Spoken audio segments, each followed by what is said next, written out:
All right. Good to see everyone here.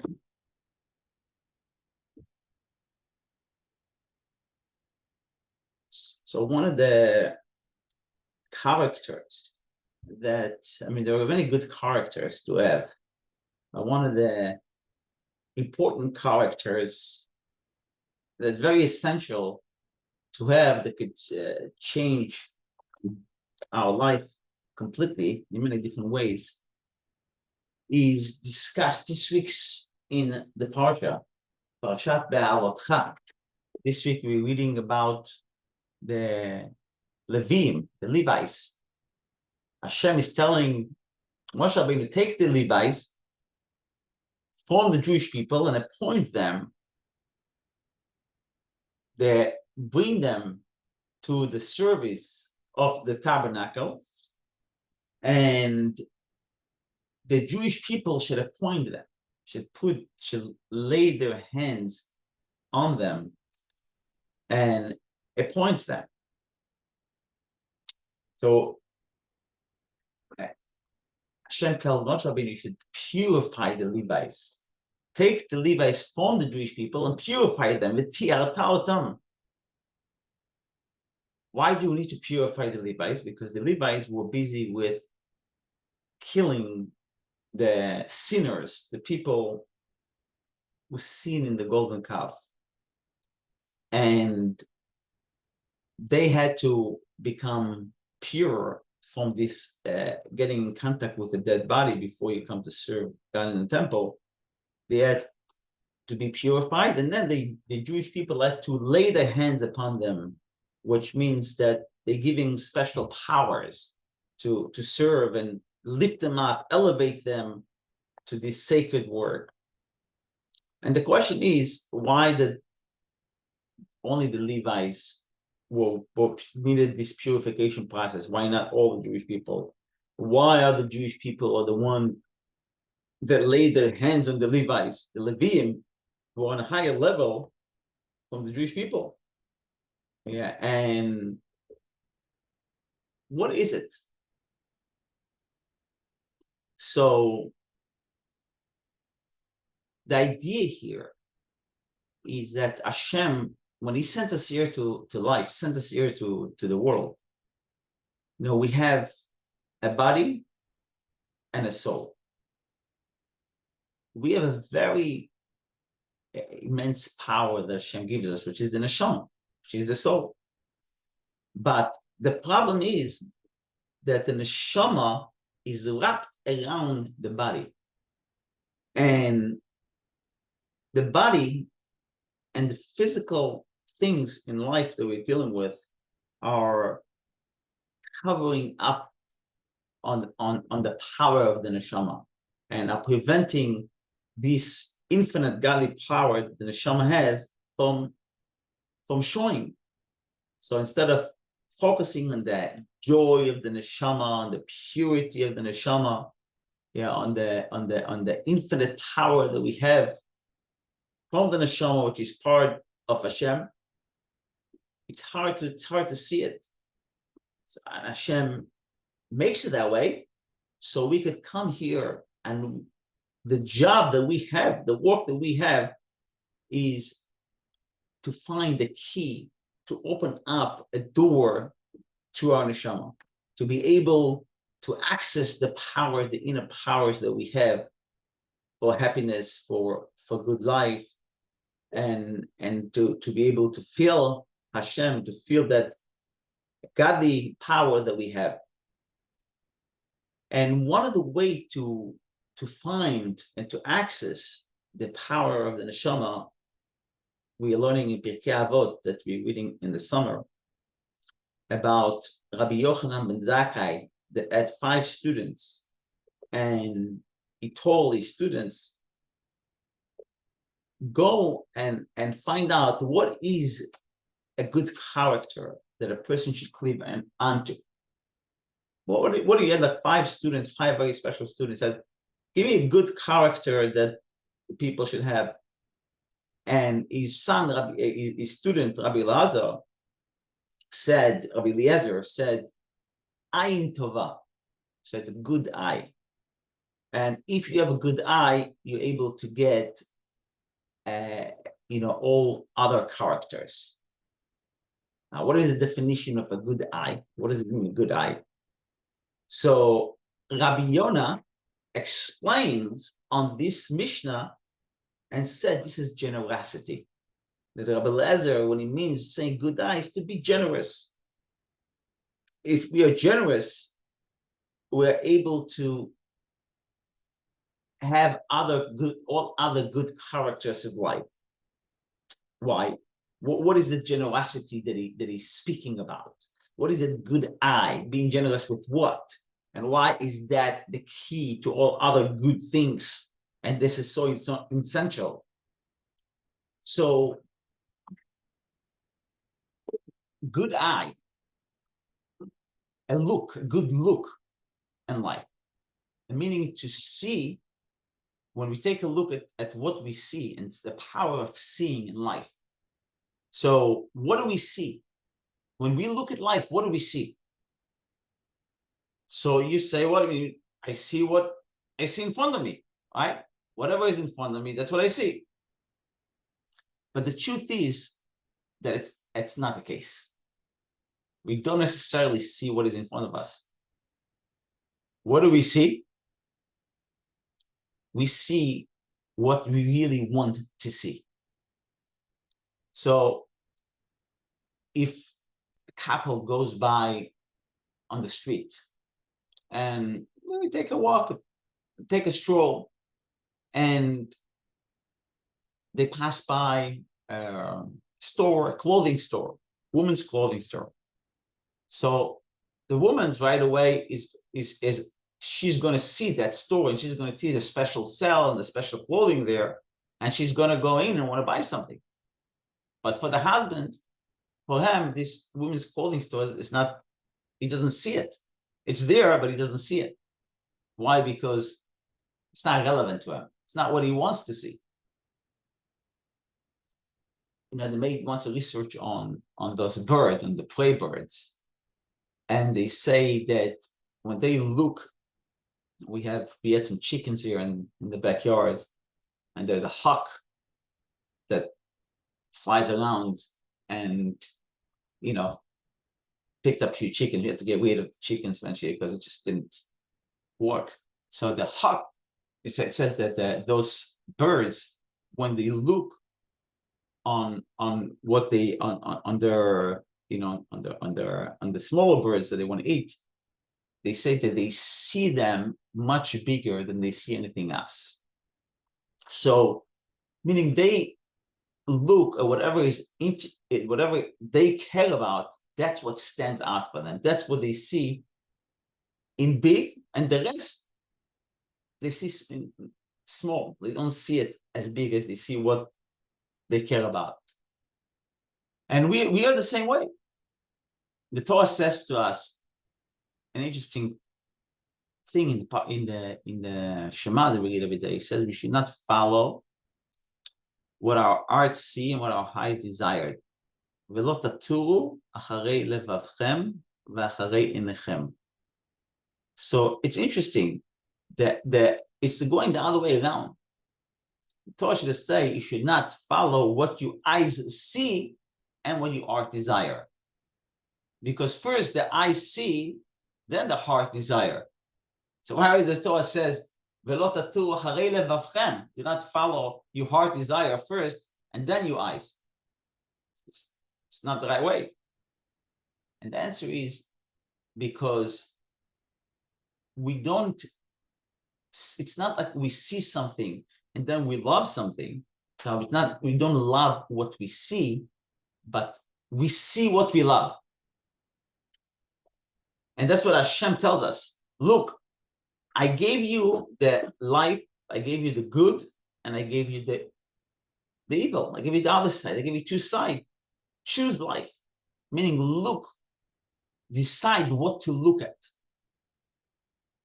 And that's what it means to look. To look, meaning that we have to choose what we want to see. There's a person that only see negatives. Persons and then because that's what he's naturally wants to see, he's going to see the flaws in everything. It's going to see the problems in everything. And it's very natural. It's part of the body. It's part of the animal soul that human nature is to look towards things that are not working and things that are not good. But it's also, you can have two different people who grow up in the same family and got the same attention from the parents and learn the same school. One is always going to be complaining because he sees only what's not good, and the other one is thanking because he sees the good. So a good eye, when Rabbi Eliezer, when he says, what is a good character that a person should have? And he says a good eye leads to all other good characters. A good eye means to look at the light, to choose to look at the good, to see the good. Even you're outside at night, instead of seeing the dark, you see the beautiful stars. You look with the right proportion and everything. Certain things you want to see in big, and certain things you want to see in small.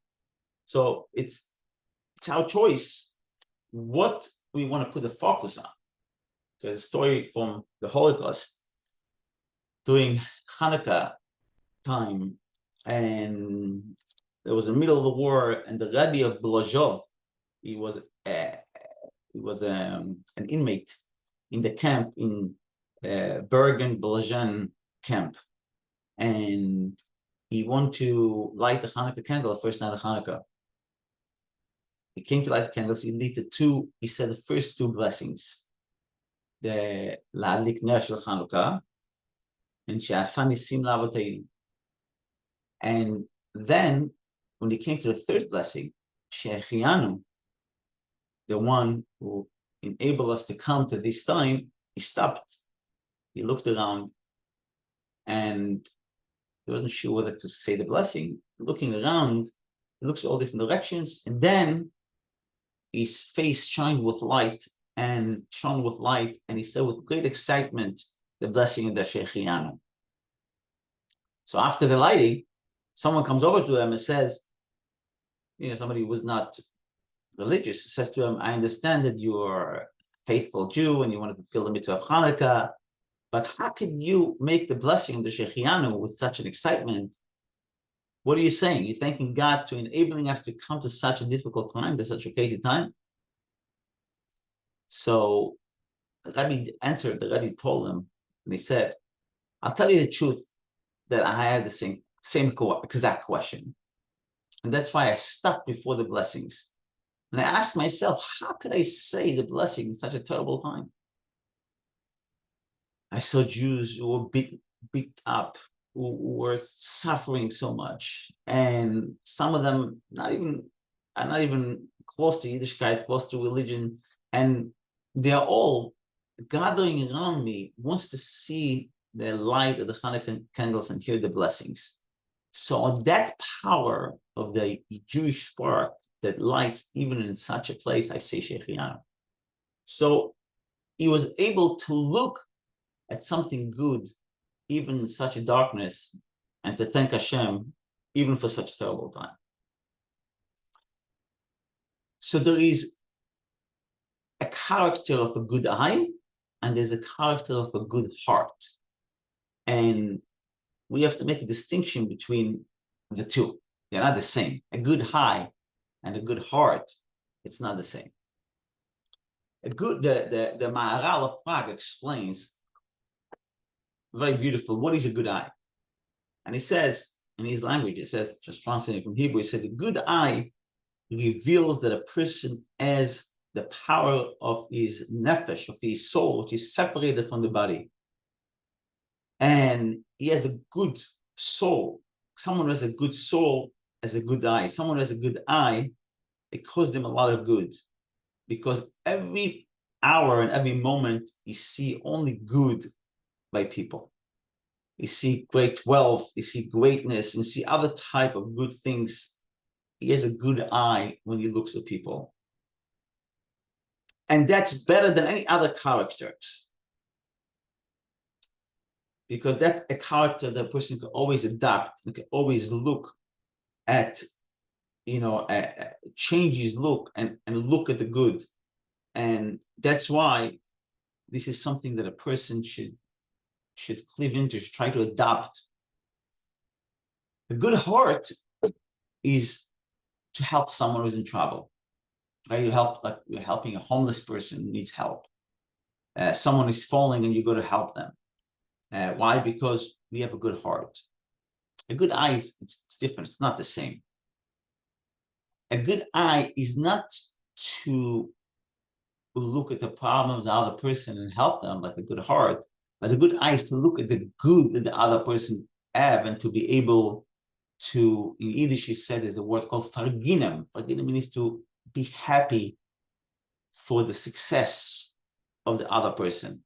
Like a person is experiencing some success, buying a new car, a new house, or starting a good deal in business, and we're able to look at them and be happy with, with what they have. To be able to pray for others and ask Hashem to bless others with abundance of blessings.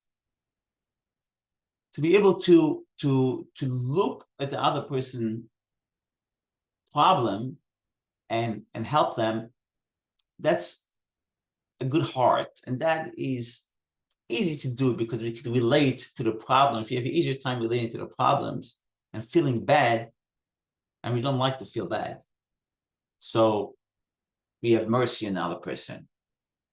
We have a good heart, we're feeling good, we feel empathy for them, we're feeling for them. But a good eye is to really look at, it's not about us. It's not about how we feel. It's about the fact that another person is feeling good and we are able to look at their goods from their perspective and be happy for them. It's harder to be happy for someone who wins the lottery than to be sad for someone who's going through a difficult financial time. It's harder to be joyous with another person's success. That's a good eye. And that's very important, especially our rabbis tell us that the Beis Hamikdash was destroyed not for the other major sins that the Jewish people experienced at that time, but it was destroyed because selfless hatred, because people couldn't stand other people's success. And they hated them because the other person was successful and they couldn't stand success of the other person for no reason. So a good eye is something that has no ego at all.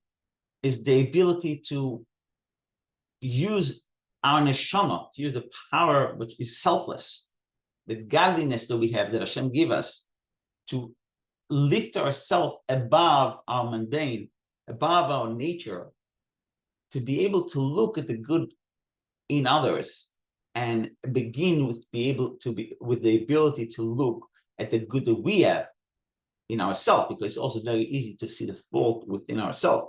So a good eye begins with the looking good at our own self, looking at our good characters versus the non-good characters we have. It's much easier to look at the non-good that we have, the flaws that we have, than and feeling bad about it, feeling guilty about it, than feeling good about the things that we are succeeding to accomplish. And there's so much we are succeeding to accomplish. Yes, it's always good to have more and to want more, but to be able to look at the good that we're able to accomplish and to tap ourselves on the shoulders and to say, yes, I'm good. Yes, I am successful. I succeeded here, I succeeded there. That helps also looking at other people with a good eye as well. And it's also an expression of true trust in God. The Hasidic philosophy teaches that when Hashem came to create the world, Hashem contracted himself and created the darkness. In order to create darkness, in order to create a limited world, he had to contract himself. And as a result of this contraction, all the darkness were created, all the evil things, the darkness, the impure things were created because there was a void. There was an area of void when there is no godliness, where godliness is not felt, and that causes the concealment, that causes the darkness for us not to see the good, not to see the good within ourselves, the good within others, the good in the world. So a non-good eye is contraction, is severity, is looking at the darkness, is not be able to extract the light out of the darkness. We're in the darkness, we are in the contraction that God had created, we are in the void that God had created, and we have a hard time seeing the purpose of that void, the purpose of the darkness, which is to come to the light. And Hashem made it this way because he wants us to come and work. Shouldn't be easy, that it requires our efforts to find the light out of the darkness, to overcome the body, the concealment of the body with the power of the soul, of the neshama, to give more space for the neshama upon us than the body, than the darkness and challenges that come as a result of the physical world and the things that where God is concealed and we don't see God. So understanding that everything comes from God, and understanding, believing that it says that a person cannot touch what is not his. Meaning the blessing that God has for me and for you, for every person, we will get. If it was not meant to be ours, we're not going to get. So the fact that we see another person getting success and we're thinking, oh, why are they succeeding? Maybe their success comes on the account of my success, our competitors or other people, and that it's a lack of faith. Because if we realize that God decides how much blessing and what we need to have in our life, we're going to get regardless. So the fact that the other person gets their honor, gets their money, gets their success, even though they may be in the same field that we are in, and we think it comes on an account of our success, that's lack of faith. But if we realize that the blessing that I'm going to have regardless, then I'm able to be happy with the other person's blessing, that he is as a blessing, that he is succeeding, because it's not coming instead of my success. He's not touching my blessings. So why can I be happy for his blessings? So that's a good eye, to be able to see the success of another person and be happy for that person.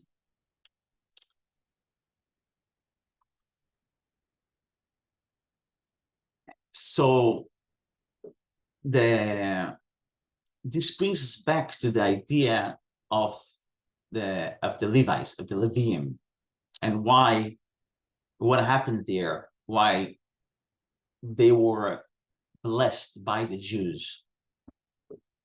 Which is interesting. There's a passage in Tehillim that says, "Mi ha'ish hachafetz chaim," who is a person who desire life, or every yamim lirot tov, who loves life to see good.